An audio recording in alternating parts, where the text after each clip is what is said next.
The Autobiography by Benjamin Franklin. Benjamin Franklin arrived in the city of Philadelphia in 1723 at the age of 17.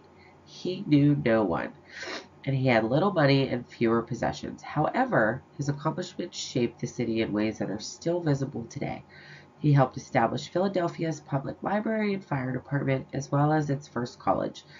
In addition, through his efforts, Philadelphia became the first city in the colonies to have streetlights. While Franklin was a brilliant man, some of his success can be attributed to his sheer self-discipline, which is evident in this excerpt. It was about this time I took on the bold project of arriving at moral perfection. I wished to live without committing any fault at any time. I thought I knew right from wrong, and I could not see why I might not always do the one and avoid the other. But the task was more difficult than I had imagined. Sometimes, in resisting one fault, I surprised by another. I realized that just wanting to be virtuous was not enough, so I created the following method. I made a list of 13 virtues that I believed to be necessary or desirable. They were temperance. Do not eat or drink too much. Silence. Speak only what may help others or yourself. Avoid silly conversation. Order. Let everything have its own place. Let every activity have its own time. Resolution. Plan to do what you should and do what you plan to do.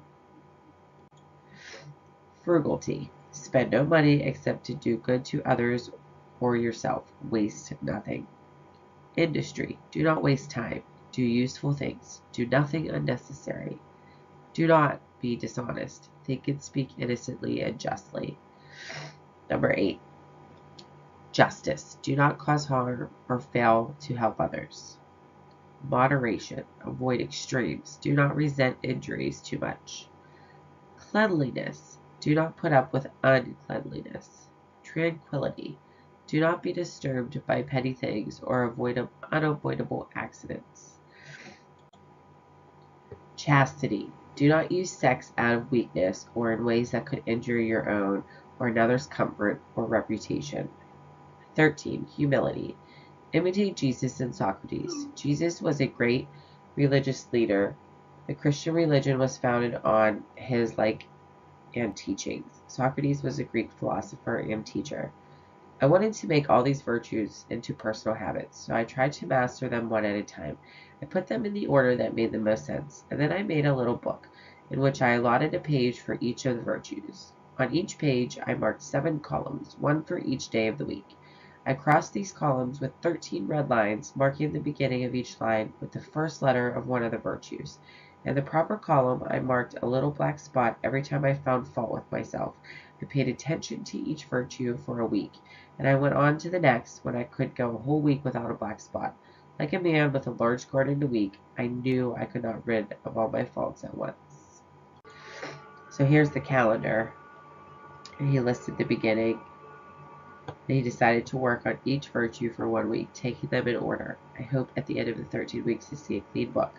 So he didn't move on until there was no black marks on each.